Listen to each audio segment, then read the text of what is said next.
Halo, selamat datang di bacaan hari ini, hari Jumat tanggal 4 November tahun 2022. Selamat datang di bacaan harian, bacaan umum untuk semua zodiak. Ambil hanya jika resonate, silakan lihat description box di bawah video ini untuk rangkuman bacaan hari ini. Hari ini bulan ada di Pisces, pukul 12 siang waktu Indonesia bagian Barat ada di 19 derajat 43 menit. Conjunction dengan Neptunus retro yang ada di 22 derajat 53 menit. Jadi kalau conjunction dengan Jupiter yaitu Jupiter yang ada di 29 derajat itu baru malam hari atau pagi dini hari, tapi energinya lebih ke hari Sabtu. Jadi yang hari ini yang dominan adalah bulan yang conjunction dengan Neptunus retro. Dan kalau kita lihat dari chart yang lebih detail, bulan tidak hanya conjunction dengan Neptunus tapi juga oposisi dengan Ceres yang ada di 14 derajat 49 menit, artinya di pagi hari dia oposisi pagi hari ini. Dan yang saya nomor satu melihat itu sebenarnya lebih ke T-square-nya dengan focal point Aries, dengan oposisinya adalah Pluto dan conjunction antara Pallas Athena dan Lilith. Pallas Athena dan Lilith conjunction hampir sempurna. Pallas Athena ada di 22 derajat 57 menit dan Lilith ada di 22 derajat 41 menit. Jadi kalau menurut saya ya dengan kondisi ini semua adalah planet-planet yang strategis semua ya, energinya strategik. Jadi kalau menurut saya ini semua strategi yang kita pikirkan pada saat ini dan kita konsentrasi penuh menjalankan strategi ini, most likely ini akan sangat poten, sangat kuat dan kemungkinan untuk berhasilnya tinggi. Jadi gunakan minggu ini, minggu depan juga, karena ini kan semua planetnya planet jauh ya. Yang agak dekat kan yang Pallas Athena dan Lilith, yang Pluto dan Aries itu dua-duanya sangat jauh, hampir di luar dari tata surya kita, hampir di luar tapi masih di dalam. Dan itu juga kalau di dalam astronomi masih perdebatan apakah memang bisa disebut planet atau hanya disebut sebagai asteroid karena begitu kecil dan jauhnya gitu ya. Dan kalau menurut saya karena waktunya cukup panjang, maka saya melihat ini tidak hanya di dalam waktu minggu ini, udah dari kemarin sebenarnya, minggu kemarin, minggu ini, minggu depan, dan mungkin masih 1 bulan ke depan sampai bulan Desember. Kalau menurut saya ya, bulan Desember masih ada kemungkinan, walaupun Pallas Athena dan Lilithnya tidak cukup, tidak masih ada di situ nanti, tetapi saya melihat bahwa upaya untuk merencanakan sesuatu yang besar itu kayak difasilitasi dari sekarang. Tapi yang paling penting adalah diri kita sendiri. Kita memang berniat untuk mengambil energi tersebut atau tidak ya. Dan kalau bulan conjunction dengan Neptunus itu pada saat ini kita mampu membuat trajektori. Jadi bayangan, visi, imajinasi yang sangat kaya. Jadi Pisces, jadi kalau Aquarius itu kan lihat ke depan secara strategis, dia menggunakan data masa lalu. Kalau Pisces itu lihat ke depan dan dia membuat sendiri mimpinya. Dia bikin mimpinya seperti istana di awan. It doesn't matter, dia nggak berpikir itu masa lalu gimana, nggak. Bukan itu, karena dasarnya, karena kalau Aquarius kan udara, logika intelektual. Pisces itu kan air emosi. Jadi yang muncul adalah keinginan.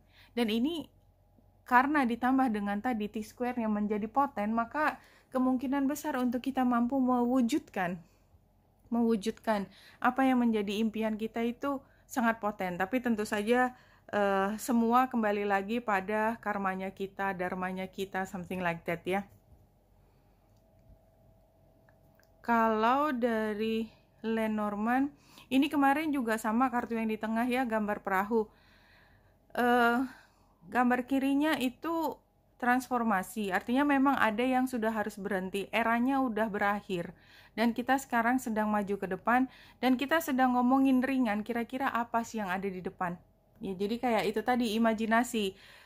Berhayal is not a bad thing, apalagi saya Pisces ya. Jadi buat saya berhayal itu kayak memberi ide tentang apa yang harus dilakukan, dan itu banyak sekali bisa ternyata di luar kemampuan kita berpikir pada saat kita mulai membayangkan, itu ternyata itu mampu laksana, visible. Itu sering banget. Dan ini kalau kita lihat satu kartu yang jumping adalah metamorfosis. Jadi kalau menurut saya ini benar-benar penggambaran dari dua kartu di kiri, yang coffin dan perahunya, yang menunjukkan memang kita tengah bergerak dari satu era ke era lain. You are in the process of deep and beautiful change. Ya, isn't that beautiful? Dan penggambarannya juga cantik banget. Saya mengambil dari Moonology 3 kartu. Biasanya ini saya gunakan untuk menggambarkan kejadian di langit secara astrologi, tetapi keluar 3 ini kita tidak harus menyangkutkan penafsirannya pada kapan, karena kapannya itu bisa dilihat sebenarnya ya. Kalau ini adalah full moon in Pisces. Kalau full moon in Pisces berarti kan moonnya ada di Pisces, mataharinya ada di Virgo ya. Kapan matahari di Virgo itu sekitar bulan apa sudah bisa ditebak ya. Nah, anyway, tadi saya hanya menggambarkan bagaimana cara menghitung waktu, tetapi ini tidak perlu kita ambil waktunya, kita ambil pesannya saja. Balance spirituality and practicality itu tadi ya, kalau menurut saya ini seperti Neptunusnya, energinya Neptunus tadi ya, karena Neptunus itu kan pengaturnya Pisces, dan juga bulan lagi conjunction dengan Neptunus, artinya memang kita mencerap banyak sekali energi dari Neptunus, yaitu tadi berimajinasi, berkhayal. Tapi itu sisi positifnya. Sisi negatifnya adalah adiksi ya. So be very careful ya, jangan terlalu banyak menggunakan zat-zat adiktif ya. Ini balance spirituality dan practicality, artinya kita mampu. Ini kan kartu previous event ya, artinya ini masa lalu.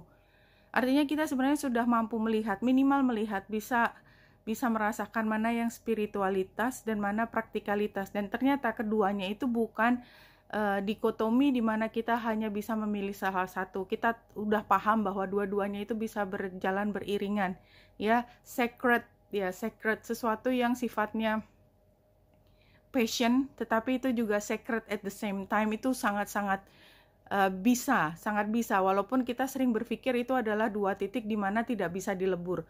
Yang ini current situationnya adalah show the world the real you, full moon in Aquarius.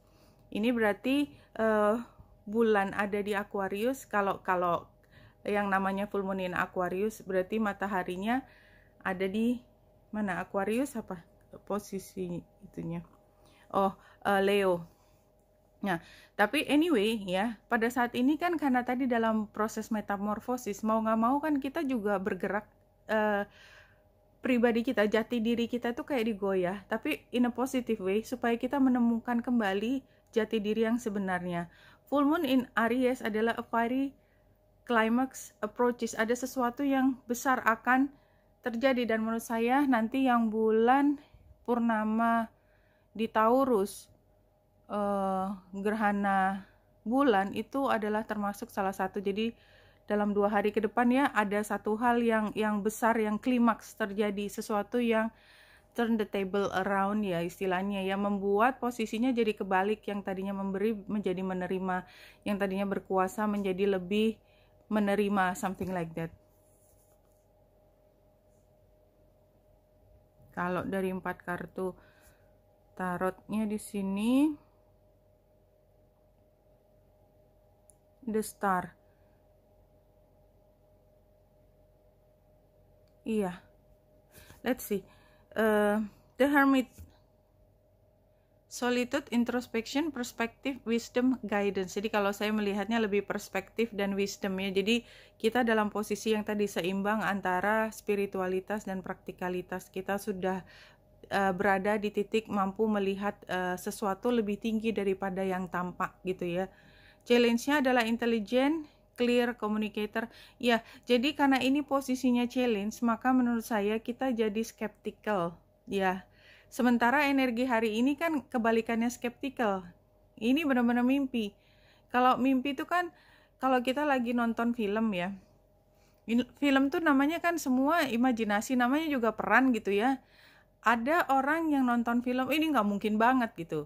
Nah, itu kan dia nggak bisa menikmati filmnya. Kenapa? Karena dari awal dia sudah melihat semua film harus sesuai dengan kenyataan. Dia sudah membatasi diri bahwa yang dia tonton sebagai hiburan itu tidak boleh keluar dari apa yang dia pahami dalam keseharian. Nah, kalau kita mau menikmati sesuatu, maka kita perlu membebaskan diri dari semua kisi-kisi di mana kita mampu membedakan, oh ini namanya juga film, kita kan cari hiburan gitu ya. Ada hal lain yang kita peroleh dari imajinasi. Iya, dia tidak mungkin, dia memang dibikin oleh kita, tetapi ada maksud lain selain dari kita mengatakan sesuatu yang sebenar-benarnya benar, ya, kayak gitu. Nah, ini ya itu tadi sikap kita skeptical banget. Nah, advice-nya optimis, renewal, boundlessness, peace, astrology. Jadi kalau menurut saya ini sama seperti yang saya tadi cerita, yang namanya energi dari Pisces atau Neptunus ya. Dan mungkin juga Jupiter. Jupiter artinya ada kaitannya sama Sagittarius juga. Itu kita tuh punya visi, kita punya ideal, punya sesuatu yang ideal di depan. Kita nggak membunuh cita-cita kita hanya karena kita tidak mengerti bagaimana caranya sampai di sana.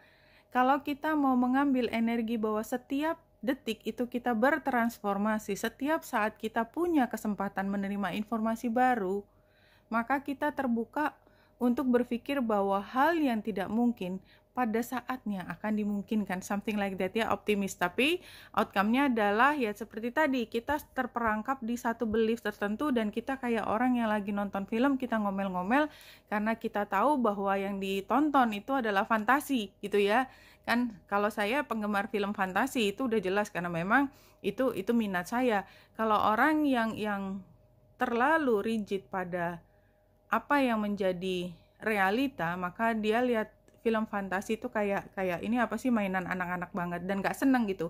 Dan itu adalah hal yang biasa aja, cuman itu adalah energi yang muncul pada hari ini. Take it as you will ya.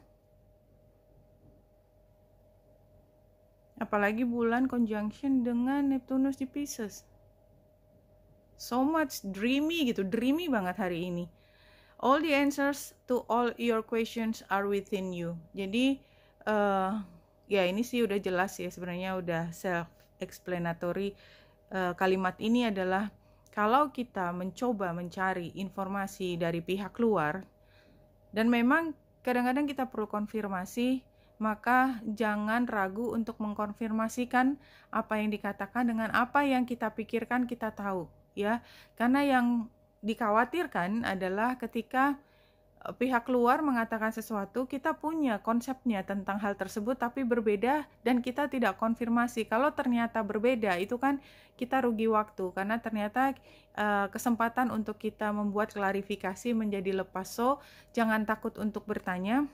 Kita udah punya pandangannya sendiri. Yang perlu pada hari ini adalah membuat klarifikasi, mengkonfirmasikan apa yang kita pahami dengan apa yang dipahami oleh orang lain. Oke, Wenita Indrasari di sini, semoga membantu. Salam hati dan cahaya.